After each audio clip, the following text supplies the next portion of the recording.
Subscribe कीजिए बिहारी खाना channel को और घंटी के बटन को दबाइए मेरे लेटेस्ट वीडियो सबसे पहले देखने के लिए। नमस्कार दोस्तों, बिहारी खाना चैनल में आपका एक बार फिर से स्वागत है। और आज मैं बनाने जा रही हूँ जितिया की थाली। जितिया व्रत माताएं बहनें अपनी संतान की दीर्घायु के लिए रखती हैं, तो आज मैं उन्हीं माताओं बहनों के लिए जितिया की थाली बनाने जा रही हूँ। तो आज मैं सबसे पहले बनाऊंगी मूंग की दाल। तो हम मूंग की दाल आधी कटोरी ले लेंगे और इसे हम एक कढ़ाई को गरम करके उसमें हम भून लेंगे। 1 से 2 मिनट तक इसे अच्छे से भून लें। इसका कलर चेंज होने के बाद हम इसे कढ़ाई से निकाल लेंगे और ध्यान रहे इसे ठंडा होने के बाद ही हम इसे गरम करेंगे। तो देखिए हमारी मूंग की दाल भून चुकी है, तो मैंने इसे निकाल लिया है। अब इसे ठंडा होने के बाद इसे वॉश कर लूंगी। तो ये मैंने वॉश कर लिया है। तो कुकर में मैंने 2 कटोरी पानी पहले से ही डाल रखा था और इसमें हम दाल डाल देंगे। आप फ्रेंड्स चाहे तो इसे बिना भुने भी बना सकते हैं, तो उसमें 2 सीटी ही लगाए, मैंने इसे भूनकर बनाया है। तो इसमें अब हम 1/4 टेबल स्पून हल्दी पाउडर डाल लेंगे। हल्दी पाउडर डालने के साथ ही अपने टेस्ट के अकॉर्डिंग आप इसमें सॉल्ट भी डाल लीजिए। इन सभी को अच्छे से मिला करके 3 सीटी आने तक अच्छे से पका लें। तो हमने अब कुकर को कर दिया है बंद और एक दूसरी तरफ हमने कढ़ाई चढ़ा दिया गैस पर और इसमें हम डालेंगे सबसे पहले सरसों। साबुत सरसों ले लें 1/2 टेबल स्पून।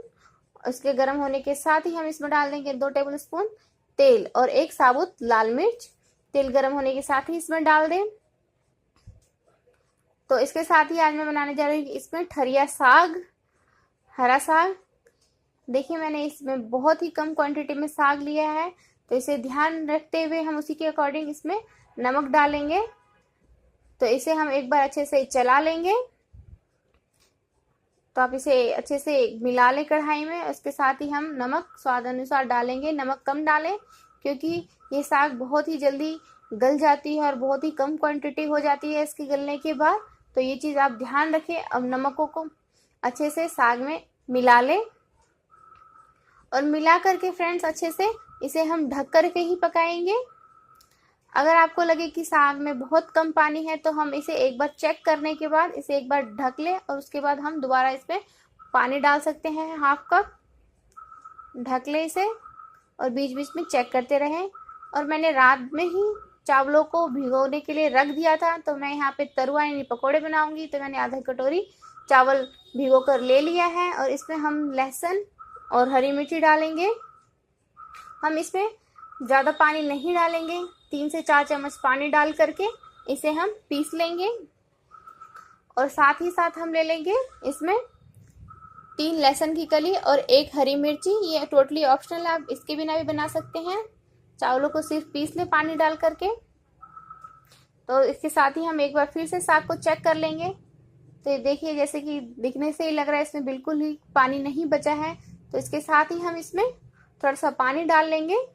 आधा कप इसमें आप पानी डाल लें और अच्छे से इसे फिर से एक बार मिला लें और फिर से इसे एक बार हम ढक देंगे। और ढकने के बाद 1 से 2 मिनट तक और भून लेंगे। ध्यान रहे कि हम इसे मीडियम फ्लेम पे ही भुनें, क्योंकि अगर हाई फ्लेम पे भुनेंगे तो ये बहुत ही जल्दी तली में चिपकने लगती है। तो एक साथ हम चटनी बनाएंगे धनिया की, जिसमें कि मैंने आम का अचार, टमाटर, लहसुन, अदरक और धनिया पत्ता ले लिया है। इसमें हम नमक और तेल डाल लेंगे। तो इसका मैंने लिंक डिस्क्रिप्शन बॉक्स में डाल रखा है, क्योंकि मैंने पहले से अपने चैनल पर अपलोड कर लिया था।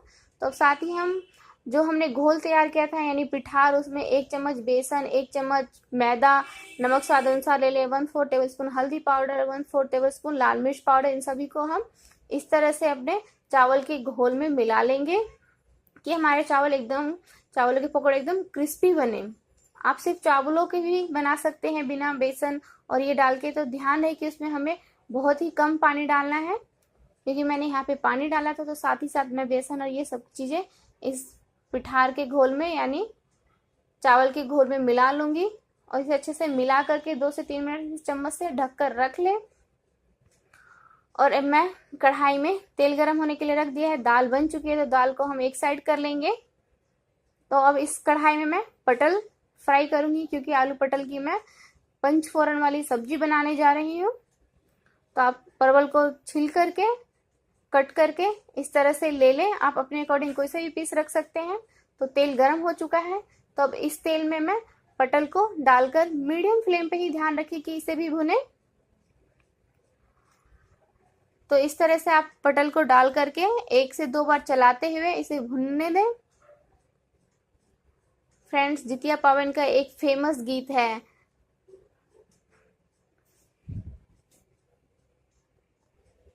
जितिया पावन बड़ भारी, धिया पुता के ठोक सुतेलन, अपने खेलन भर थारी।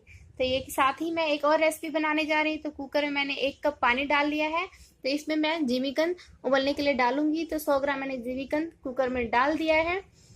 अगर जिमीकंद बहुत ही पुराना हो तो आप इसमें ½ टेबल स्पून के समथिंग नमक डाल के भी इसे फटाफट पका सकते हैं।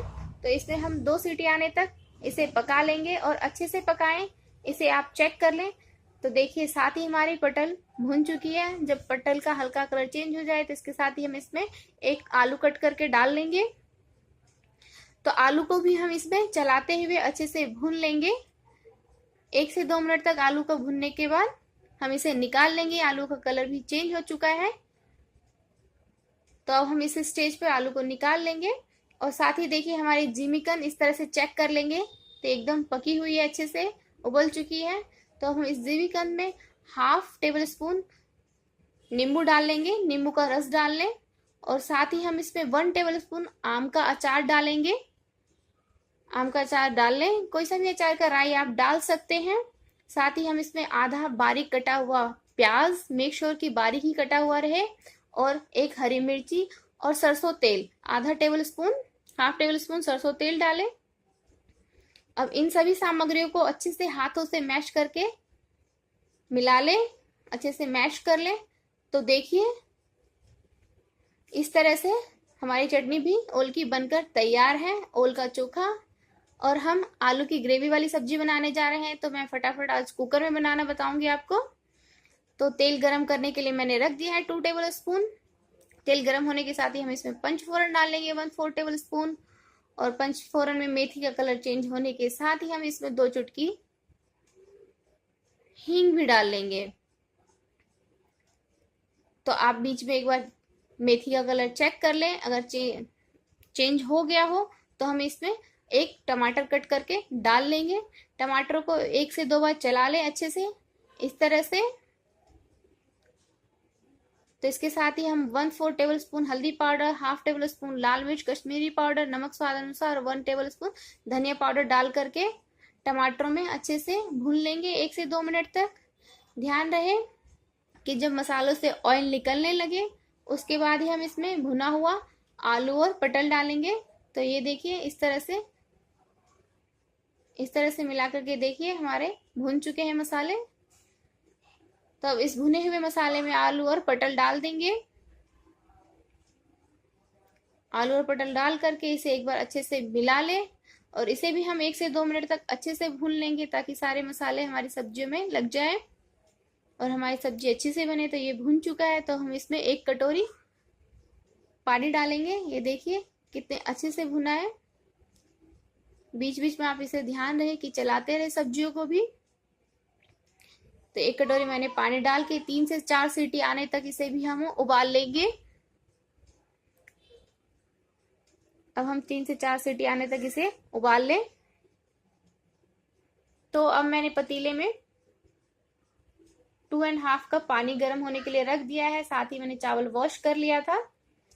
तो आधे कप चावलों में 2.5 कप पानी डालें और ध्यान रहे कि इसे हम ढककर पकाएंगे। अगर पानी में उबाल आने लगे उसके बाद हम इसे बिना ढके ही पकाएंगे और इसे ध्यान रखिए कि बीच बीच में हम चेक करते रहेंगे चावलों को, वरना हमारी चावल तली से जाकर चिपक जाएंगी। तो ये देखिए हमारे चावलों में उबाल आने लगा है। तो हम एक बार हमने इसको मिक्स कर लिया है। इसको आप ढक कर ही पकाएं। तो देखिए इस तरफ हमारी सब्जी बनकर तैयार है। तो अब हम इस सब्जियों में गरम मसाला और धनिया पत्ता डालेंगे। तो हम इसे एक बार फिर से गैस पर डाल देंगे और ½ टेबल स्पून के समथिंग गरम मसाला और धनिया पत्ता अपने स्वाद अनुसार डाल लें, थोड़ा ज्यादा। हम इसे गैस पर देखिए डाल लेंगे और धनिया पत्ता भी डाल लिया है। अब इन सभी को अच्छे से मिला लेंगे। तो देखिए एकदम लजीज सी हमारी सब्जी बनकर तैयार हो चुकी है। तो एक तरफ हम फिर से चावलों की तरफ आते हैं और इसे हम बीच बीच में चेक करते रहेंगे। जब हमें लगे कि चावल हमारे ऑलमोस्ट होने वाले हैं तो कढ़ाई में तेल गर्म होने के लिए रख देंगे पकौड़ों के लिए। और इस तरह से हम चावलों को चेक कर लेंगे, प्लेट में निकाल कर हाथों से दबाते हुए इस तरह से चेक कर ले। देखिए हाथों में अच्छे से ये मैश हो जानी चाहिए। अब चावल का हम पानी निकाल लेंगे, मोर चावल के निकाल लेंगे। तो नीचे हमने एक बर्तन लगा दी थी और ध्यान रखिए कि इसे ऊंचे बर्तन पर ही डाल के करें, आप इस तरह से ना करें क्योंकि बहुत ही छोटा बर्तन था तो इसलिए मैंने इसे उठा लिया है। अगर ज्यादा क्वांटिटी में तो ना उठाए। तो देखिए हमारे खिले खिले चावल बनकर तैयार है। तो एक तरफ मैंने कढ़ाई में तेल गर्म होने के लिए रख दिया और एक दूसरी तरफ मैंने तड़का पैन में तेल गर्म होने के लिए फिर से डालेंगे 1 चम्मच और दाल का तड़का तैयार कर लेंगे। इसमें हमने डाल दिया 1/2 टेबल स्पून जीरा और साथ ही 1 साबुत लाल मिर्च को कट करके तोड़ करके डाल ले और साथ ही तेज पत्ता आधा डाल लें। तो जीरे का कलर चेंज हो चुका है तो हम इसे इस तरह से ढक करके चावलों में तड़का दाल में तड़का हम डाल देंगे। तो देखिए हमारे दाल में तड़का डल चुका है, दाल भी हमारी रेडी हो चुकी है। ध्यान रहे कि आप चावलों में गरम गरम घी भी डाल ले। खाने वक्त चावलों में घी अगर डलता है तो बहुत ही टेस्टी लगता है। आप बिना गरम किए हुए चावलों में घी ना डालें।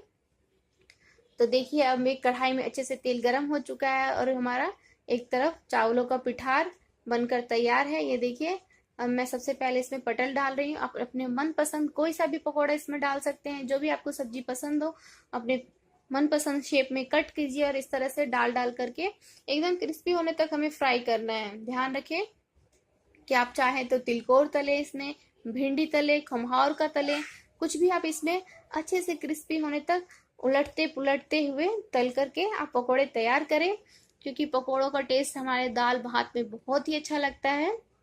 तो देखिए एक तरफ से हो चुका है तो हम इसे अब पलट लेंगे। हल्का हल्का साइडों से अपने आप ही पता चलने लगता है कि इसका कलर चेंज होने लगा है। तो इस तरह से हम उलटते पुलटते हुए देखिए एकदम क्रिस्पी हमारे पकोड़े बन करके तैयार हैं। तो हम इन पकोड़ों को अब एक प्लेट में निकालेंगे और साथ ही हम इसमें एक पापड़ भी तलेंगे।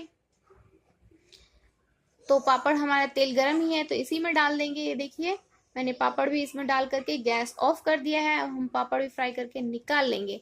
और देखिए हमारे ये सारी सामग्री बनकर तैयार है। दाल भात, चोखा, सब्जी, साग, चटनी, तरुआ, पापड़। तो फ्रेंड्स अगर आपको मेरी ये रेसिपीज अच्छी लगी तो मेरी वीडियोस को लाइक कीजिए, मेरे चैनल को सब्सक्राइब कीजिए, अपने फ्रेंड्स और फैमिली में जरूर शेयर कीजिए कि हमारी जितिया की थाली कैसी होती है और आपको कैसी लगी। मुझे कमेंट जरूर करना फ्रेंड्स। आप सभी का मेरी रेसिपी देखने के लिए बहुत बहुत धन्यवाद।